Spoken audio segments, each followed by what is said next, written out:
Welcome to Irish Football Fan TV Transfer Special. I'm Steve. I'm joined by Tom and Paul. So, lads, I think the best thing to start with here is Evan Ferguson.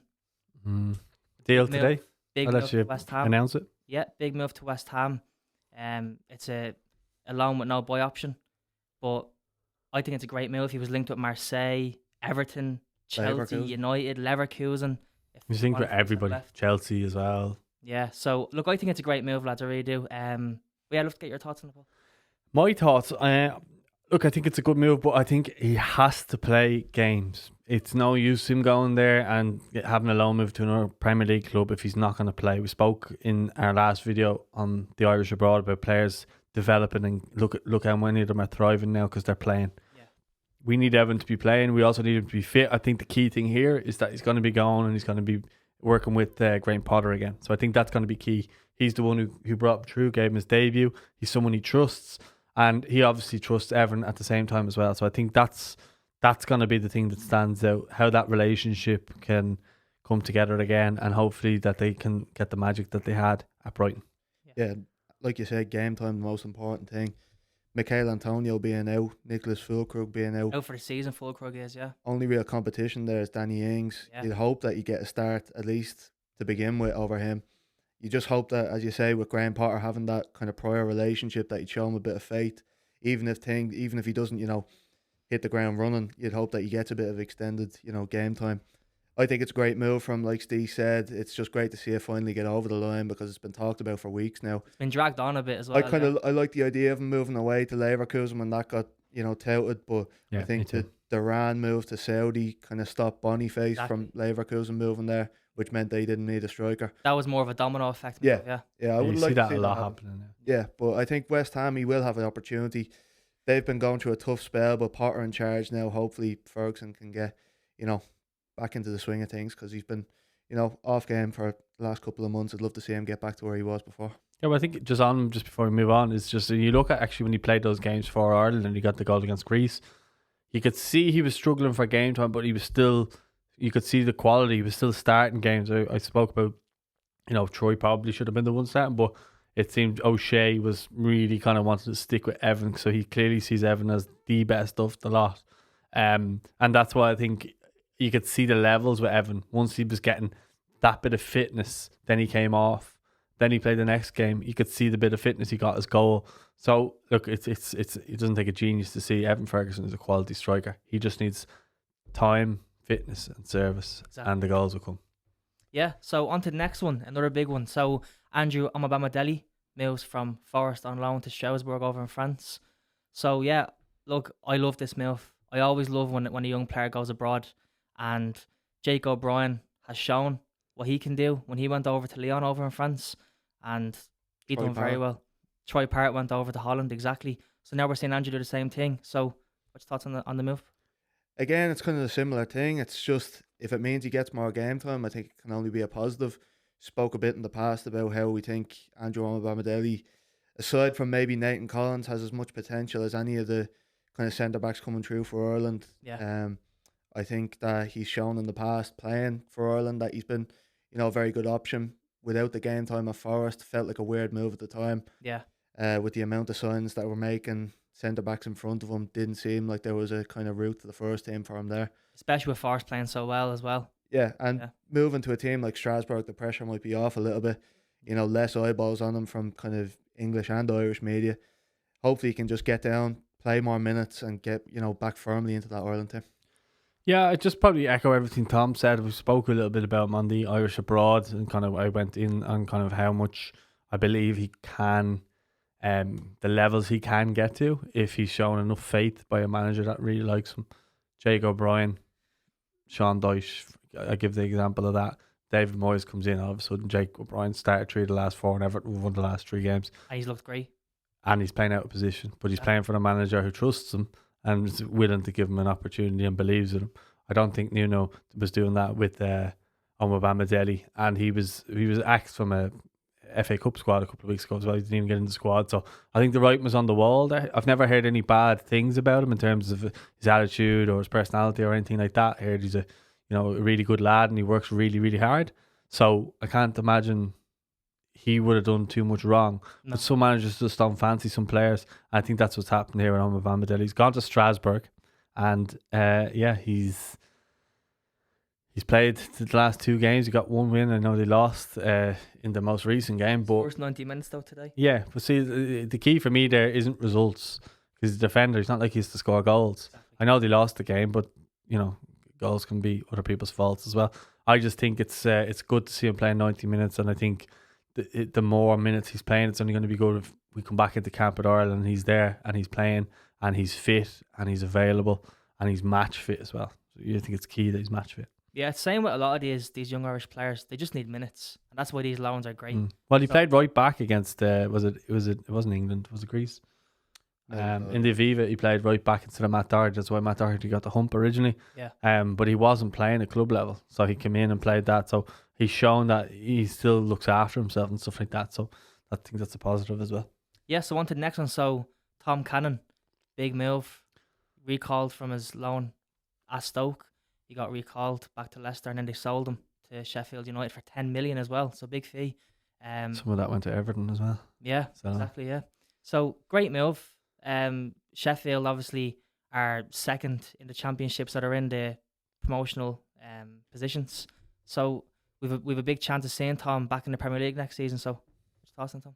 Yeah, he had a great start to the season with Stoke. Little bit of a shame to see him get called back by Leicester, but obviously if it means a big move, I'm happy for him. Yeah. Difficult kind of path to the Ireland team right now with so many strikers in form. We spoke in the Irish abroad, like you said, about Troy Parrott and Adamida. Evan Ferguson gets another big move. It's difficult to kind of see him fitting into that at the moment, but it can only be a good thing if there's competition for places in that squad, drive each other on. As you say, in a promotional position right now, probably the best chance of any Irish player at the moment Of getting promoted, yeah. of getting promoted to the Premier League. A little bit disappointing last time around when Leicester didn't really give him a chance when they got promoted. See how that's working out for them right now. But look, Tom Cannon in form in the Championship, in a good Sheffield United team with different kind of setup there than to Ireland or to Stoke even. But look, I think it can be a good thing if he gets minutes again. It's going to be kind of the same thing with a lot of these players. As long as they're getting minutes, I'm happy. Exactly. Yeah, I just pretty much echo what you say there on Tom Cannon. I don't need to go into too much detail on him.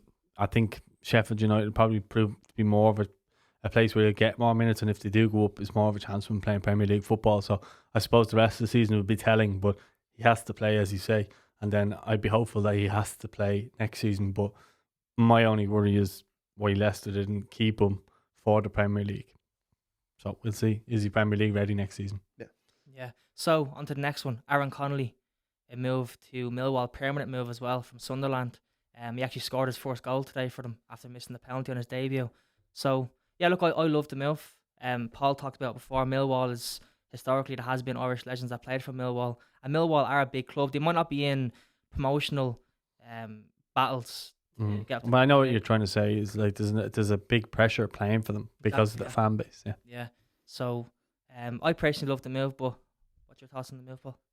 I'm happy for Aaron because I just want him to go somewhere where he can go to a place where they back him and he feels like home and he can perform there. Yeah. And then if that all clicks and all the stars align for him there, and then he can hopefully get back into the Irish team. Still yet to score an Irish goal. I always feel like he's a goal threat. I don't think you can have too many of them. So he's trying to sit into the mic there. So I don't think that we've too many of those kind of players because they're match winners. Yeah. They're threats. And he can play in a number of different positions across the front three. I think he could play any of those positions across the front three. Yeah, because he has that pace. Exactly, but he's also got the intelligence and the awareness, and he's done it. I remember the under-21s, he did it quite a lot, and he was really effective there because of his pace. So I think if Aaron can get the head down and keep doing what he's trying to do, I think eventually, I always feel like in football you get into it you'll get out what you put in, and I think he's really putting in a lot now to try and get his career back on track. So I'm hoping that now that this will kick him on. Yeah, look, it's been well noted that it's been a difficult couple of years for Aaron. You're just hoping that you can find that, home that you can settle down in. Hopefully Millwall is that where you can kind of rekindle that form when he first burst onto the scene with Brighton. Again, like you said, offers a completely different thing to a lot of the forwards that Ireland have at the moment. You know, pacey, small, kind of nippy forward that, you know, we talk about all these big physical strikers that we have, Evan Ferguson, Abankwah. He'd offer something completely different to that. Exactly, yeah. And, you know, it'd just be a different dynamic, a different option to have. Can't be a bad thing. And yeah, Millwall, like you said, Sean Williams in the past made his name at Millwall. Other Irish players there right now, Omobamidele. Hopefully we can see a little bit of a duo from there.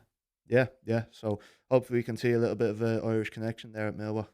Yeah, so on to the next one. So Cashion signs for Brighton on a £9 million deal from Derby. So big money.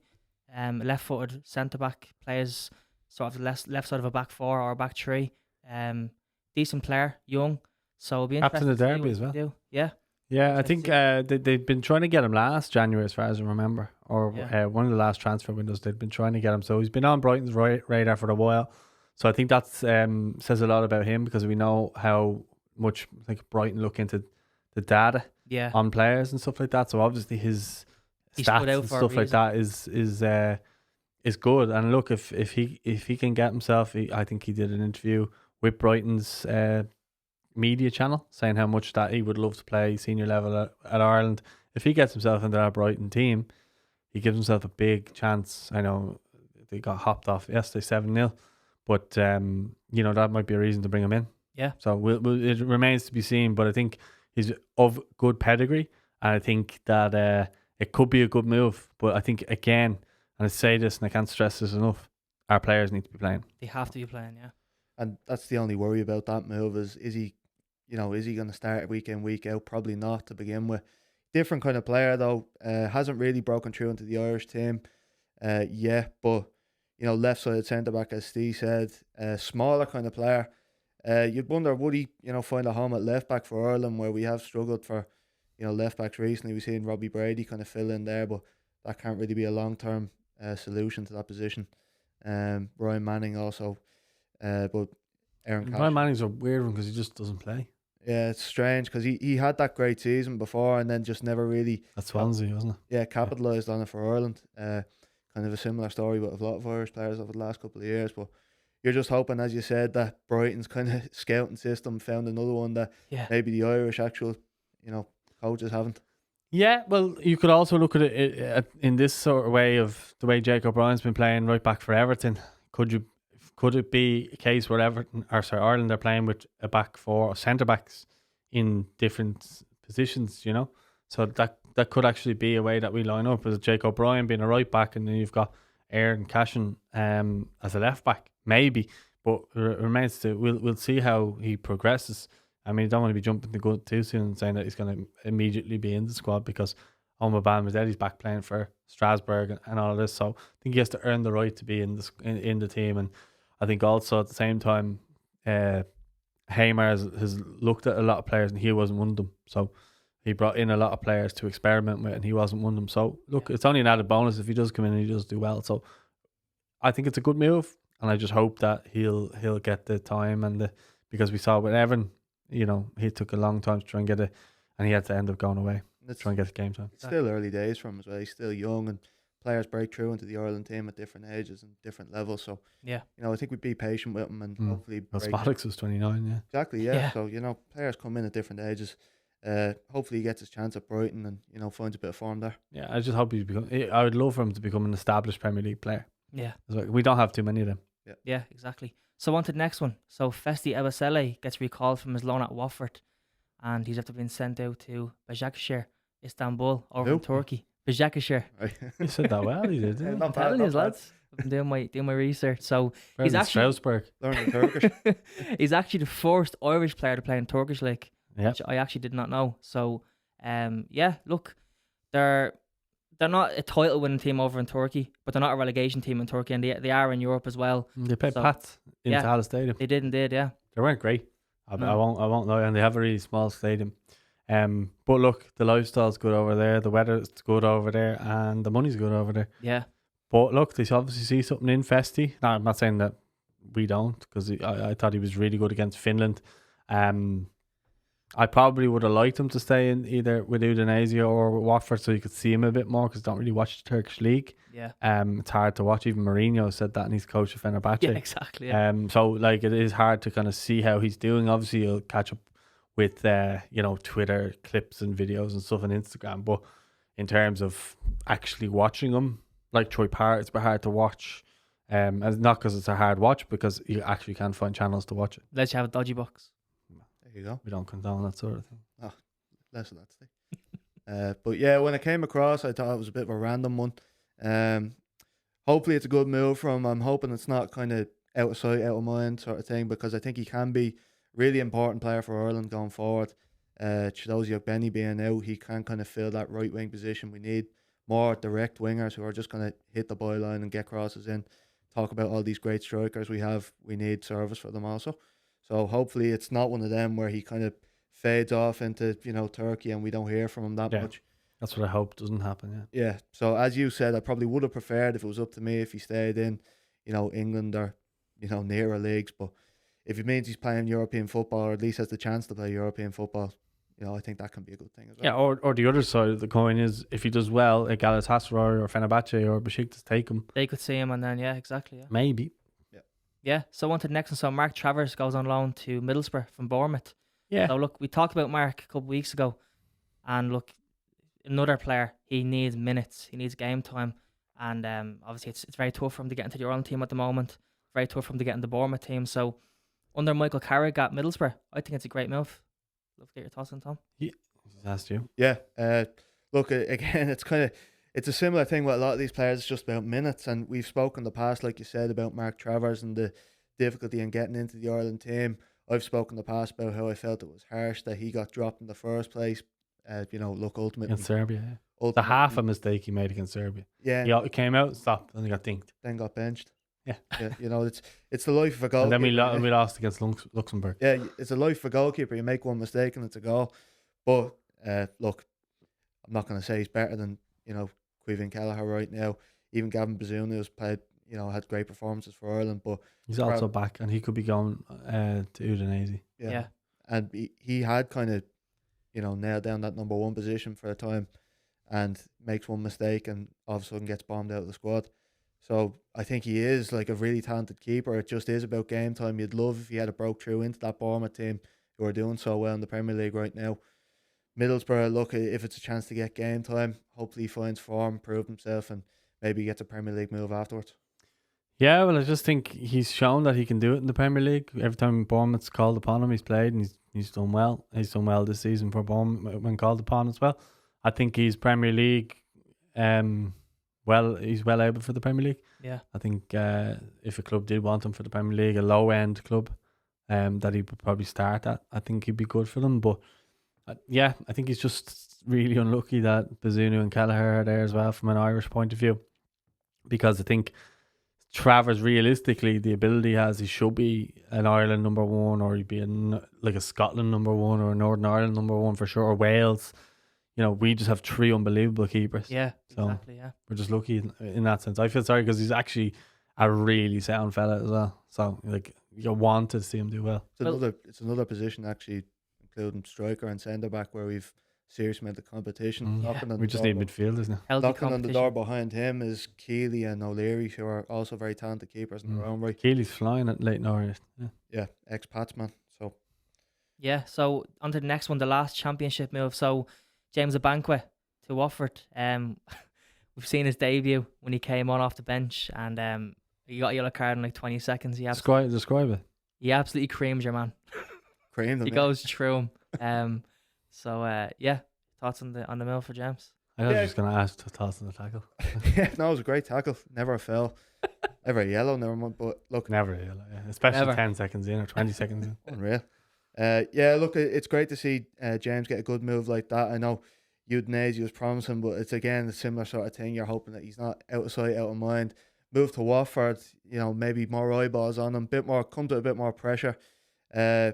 James is, he could be an option for Ireland going forward. I remember, watching him break through at Pats. I actually, the same age as him, would have played against him when he was with the Orchard. Yeah. Unlike Evan Ferguson, he wouldn't have scored too many goals, to be fair. But very good centre back growing up. Turned right back when he goes to Pats. Remember seeing him, again, you might pat me here again, beating Bowes in the cup final. So gets his move abroad. Could be a great option for her, and similar to maybe Aaron Cashion, the way he could be a maybe option a fullback, more of a defensive player. Exactly. He's probably one we probably missed on the Irish abroad there, just in terms of another player who could come in and play. Like we've literally like conveyor belt of defenders. It's a theme of a lot of what we say, that it can only be a good thing that we have these competition for places in the squad. But also a headache. Yeah, but it's a good headache to have, It's better than these three have to play and no one has any faith in them. Yeah. Because there's certain positions in the squad where there's no competition. Yeah. And it's kind of, you're stuck with what you have. And that's been the case for, years gone by with Ireland. Yeah. Hopefully, we see turnaround there, especially at the back.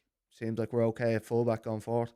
Yeah. No, I agree. I don't really have anything else. I agree with everything you said. Yeah, so just before we end the show, so 2 lads left Rovers for moves over to the UK. Darragh Burns moved to Grimsby Town in League 2. Neil Ferrugia moved to Barnsley in League 1. They're actually in a playoff position at the moment, up to the Championship. Hopefully they can stay in there.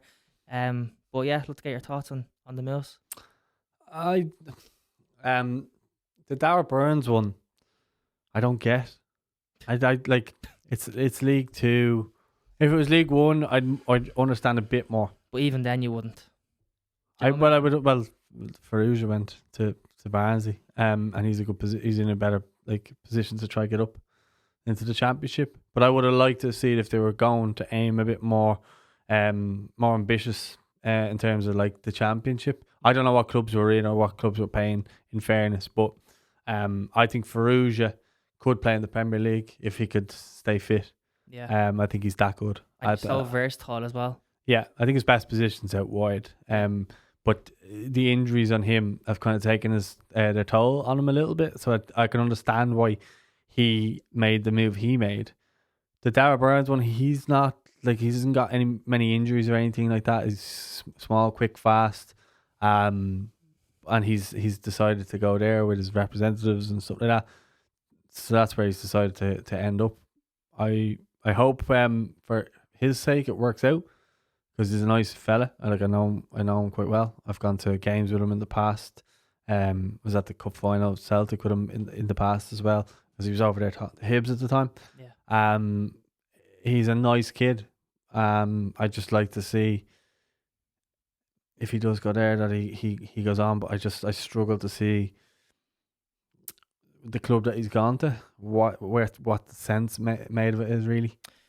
I just don't understand it. You're going from playing in Europe, you're leaving Rovers, where you're playing away at Stamford Bridge, and you're playing these massive games in Europe, and you're going to League 2 to Grimsby. I personally just don't understand it. Obviously, it could be a money thing. I'm not sure, but I mean, even I don't understand why Rovers didn't push harder to get him, because he was actually great for Rovers. He was a great player for Rovers, especially in the Europa campaign. But yeah, what's your thoughts on it, Tom? I'm delighted. As many good players as Rovers lose, I'm happy. I don't care where they go. From the standpoint of the league, it'll break your heart. It's frustrating. As you said, I don't know why you would give up playing European football, chasing titles, unless the money was just literally undeniable. I don't know if that's the case in League 2. You mentioned Ferrugia. I think he's well able to play Championship level or beyond. Darragh Burns, we'll see what happens with that move, but I kind of agree with a lot of what you said. I don't know why you would give up the chance to play in big matches, big, title deciding matches, European football, big nights, Stamford Bridge you mentioned. I don't understand it. And with unless Ferrugia, the money just is that good. I mean, I how much more better is it? His agent wasn't doing any help on Twitter. Yeah. With all that. But how much better can the money really be at Grimsby Town? That's just my question. But anyways, Ferrugia, I think as far as sorry, go on. No, sorry, you go ahead. I was just going to say, I think as far as it was kind of looked upon, he was going to play as a winger for Grimsby, whereas he was a wing back for Rovers. Yeah. I think that was a key for it. But I don't know how much of that is true. I mean, it's just an agent writing a tweet, and he seemed to get a lot of hate from Rovers' point of view for it. Yeah. Not Darragh, the agent, but unless, as you said, Rovers just didn't push enough for him. Yeah. But I also saw the striker that Rovers signed recently has moved to Australia. Yeah. So there's a lot of weird stuff There's a going lot on of at weird stuff Shamrock going on. Rovers this transfer window, and I was kind of looking at the other squads. Like I don't really see too much strength. I know that Boston joined Shamrock Rovers. Yeah. Wasn't it him? Yeah. From the Belgian side, he used to play for Cork. Oh, sorry, Healy. Oh, sorry, Matt Yeah. Healy. Yeah, where Boston's gone somewhere else. He's a keeper. Sorry.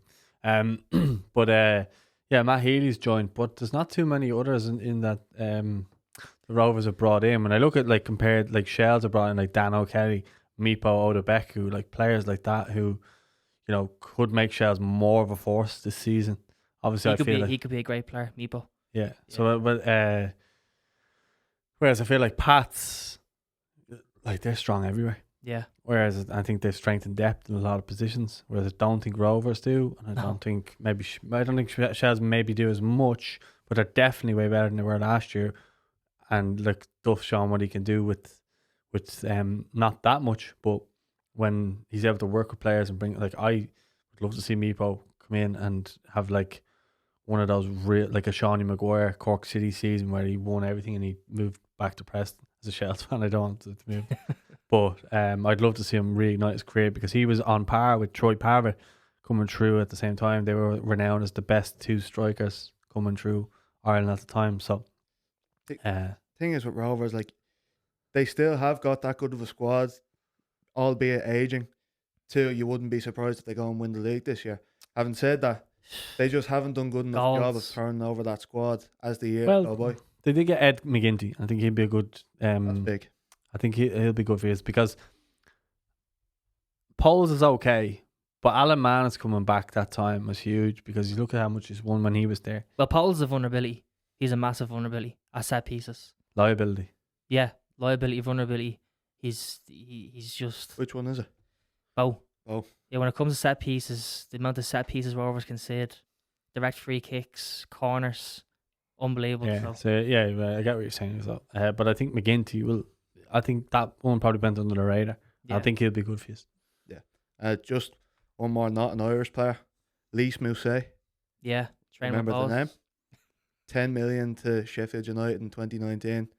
Now he's going to be playing at Dalymount, hopefully. Fingers crossed. Former Premier League player. Scored a goal in the trial match against Watford there during the week. I was having a coffee with Bucko the other day. He's impressed by him. Yeah. So hopefully that deal gets over the line.